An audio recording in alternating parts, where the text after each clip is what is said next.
ഞാൻ teacher interviews ഒക്കെ കാണുമ്പോൾ ഞാൻ ശ്രദ്ധിക്കുന്ന ഒരു കാര്യമാണ്, ഭയങ്കര സ്ട്രോങ് പേഴ്സണാലിറ്റിയാണ്, ഭയങ്കര എന്താ പറയാ, ഭയങ്കര ബോൾഡ് ആയിട്ടാണ് ടീച്ചർ സംസാരിക്കുന്നത്. അതുപോലെ തന്നെ ഇപ്പം ടീച്ചറുടെ സാരി ആയിക്കോട്ടെ, വള ആയിക്കോട്ടെ, മാല ആയിക്കോട്ടെ, കമ്മൽ ആയിക്കോട്ടെ, എല്ലാം ഭയങ്കര എങ്ങനെ 44 വയസ്സിലും ഈ ഒരു ആറ്റിറ്റ്യൂഡ് ഒക്കെ ട്രെൻഡ് സെറ്റർ ആയിക്കൊണ്ടിരിക്കുകയാണ് ഞാനിപ്പോ. സാധാരണ ട്രെൻഡിന് പുറകെ ഞാൻ പോകാറില്ല. ഇപ്പൊ തൃശ്ശൂർ അടുത്തുള്ള ചെറിയ കടകളിലൊക്കെ ആളുകൾ നിഷ ടീച്ചർ ഇട്ട വളയും മാലയും കമ്മലൊക്കെ അന്വേഷിച്ച ആളുകൾ പോയി തുടങ്ങിയിട്ടുണ്ട്. അപ്പൊ അതൊക്കെ നമ്മളെ സംബന്ധിച്ച് വലിയ കാര്യമില്ല. സാധാരണ നമ്മളൊരു ഫാഷന്റെ പുറകെ പോയിട്ട് അപ്പൊ അത് മാറി നമ്മളൊരു ട്രെൻഡ് സെറ്റർ ആവാന്ന് പറയുന്ന ഒരു വലിയ സംഭവം തന്നെയാണ് ഞാൻ വിശ്വസിക്കുന്നത്.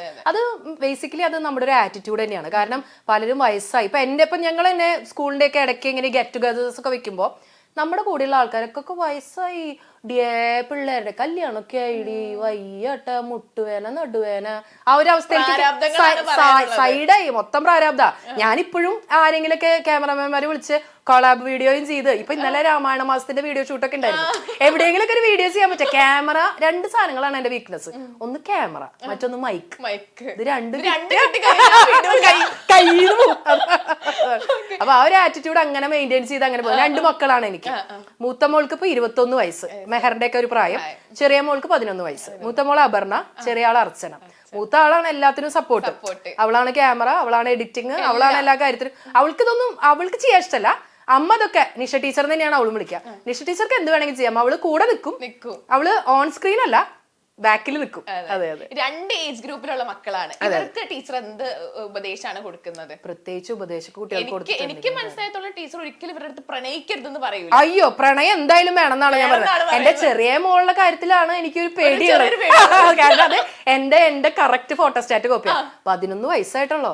അവൾക്ക് ഇനി ഒരു 5 കൊല്ലം കൂടി കഴിഞ്ഞു കഴിഞ്ഞാൽ എന്റെ കാര്യം, ഞാൻ മിക്കവാറും സ്കൂളിൽ തന്നെ പെറ്റ് കെടുക്കേണ്ടി വരും. കാരണം അവളുടെ പ്രശ്നങ്ങൾ തീർക്കാനായിട്ടേ. മൂത്ത മോൾക്ക് പിന്നെ പൊതുവെ ഇങ്ങനത്തെ കാര്യങ്ങളോടൊന്നും വലിയ താല്പര്യമില്ല. ഞാൻ നിർബന്ധിക്കുന്നുണ്ട്. നമ്മള് നിർബന്ധിച്ചിട്ട് കാര്യമില്ല. പ്രണയമൊക്കെ ഒരാൾക്ക് സ്വയം തോന്നേണ്ട വികാരമാണ്. അപ്പൊ അവളുടെ ഫ്രണ്ട് സർക്കിളിലുള്ള കുട്ടികളൊക്കെ ഉണ്ടല്ലോ, അപ്പൊ അവളുടെ ഏറ്റവും ക്ലോസ് ഫ്രണ്ട്സ് ഒക്കെ എന്നെ വിളിച്ചിട്ടാണ് അവരുടെ കാര്യങ്ങളൊക്കെ പറയുന്നത്. അപ്പൊ ഞാൻ പറയും, ഇങ്ങനെ സ്പെഷ്യൽ ഫീസ് ഒക്കെ തരണം, ഫ്രീ കൺസൾട്ടേഷൻ ഒന്നും ഇല്ല എന്നൊക്കെ പറഞ്ഞിട്ട്. കാരണം അത്രയും ഫ്രീ ആണ് ഞാൻ. കാരണം വെച്ചാൽ എനിക്ക് എന്റെ ചെറുപ്പത്തിലൊന്നും അങ്ങനെ ഫ്രീ ആയിട്ടുള്ള ഒരു പാരന്റിങ് കിട്ടിയിട്ടില്ല. കാരണം എന്റെ അപ്പനും അമ്മയൊക്കെ ഭയങ്കര സ്ട്രിക്റ്റ് ആയിട്ടുള്ള. പപ്പ മരിച്ചു. പപ്പ ഒന്നും ഒരു അക്ഷരം ഉണ്ടാറില്ല വീട്ടില്.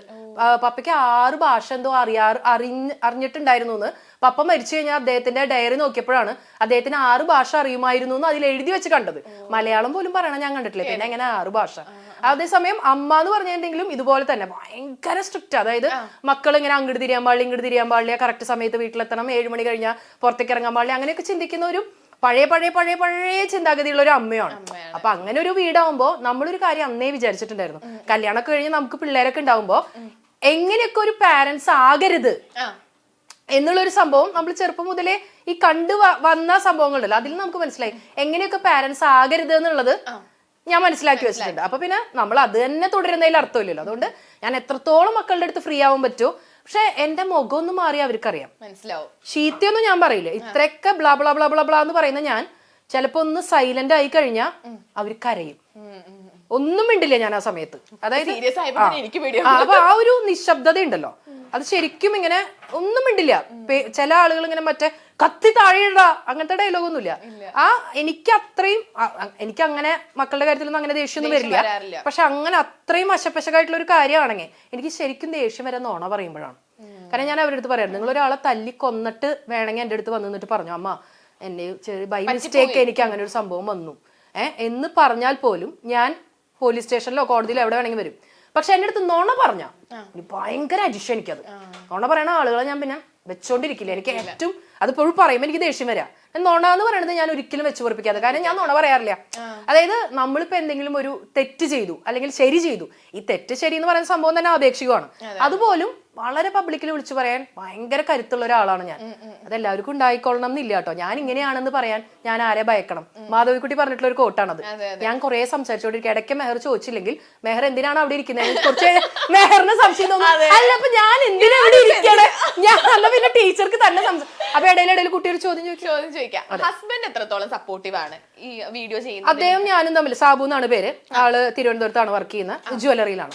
അപ്പൊ ഞാനും സാബും തമ്മിൽ 10 വയസ്സിന്റെ വ്യത്യാസമുണ്ട്. ഞാൻ 44, ആൾക്ക് 54. അപ്പൊ ശരിക്കും ഒരു പഴയ ഒരു ചിന്താഗതി, അതായത് ഒരു പക്ക ഒരു സാധാ ഒരു മലയാളി ആറ്റിറ്റ്യൂഡ് ആണ് ആളുടെ. അതായത് സാധാ മലയാളി ആറ്റിറ്റ്യൂഡ് എന്ന് പറഞ്ഞാൽ ജനിക്കുന്നു, മറ്റുള്ളവർ എന്ത് വിചാരിക്കുമെന്ന് ആലോചിച്ച് ജീവിക്കുന്നു, മരിക്കുന്നു. അതാണ് ഒരു സാധാ മലയാളി ആറ്റിറ്റ്യൂഡ്. അതാണ് ആള്. അതായത് മറ്റുള്ളവർ എന്ത് വിചാരിക്കുന്നു, മറ്റുള്ളവർ ഇപ്പൊ ഞങ്ങള് ഒന്നിച്ചൊരു ഹോട്ടലിൽ ഭക്ഷണം കഴിക്കാൻ പോകുമ്പോ പോലും ഞാനിങ്ങനെ ഭയങ്കര അങ്ങനെ ചിരിക്കും. മറ്റേ പഴയ നാടകത്തിലൊക്കെ ആൾക്കാർ ചിരിക്കുന്നത് അങ്ങനത്തെ ചിരിയൊക്കെ ചിരിക്കും. എന്നോട് പറയും ഒച്ചിട്ട് സംസാരിക്കല്ല, ഒച്ചിട്ട് ചിരിക്കല്ല, ആൾക്കാർ ശ്രദ്ധിക്കും. ഞാൻ ചോദിക്കും നീ നാട്ടുകാർ ചെലവിലൊന്നല്ലോ നമ്മൾ ജീവിക്കണം.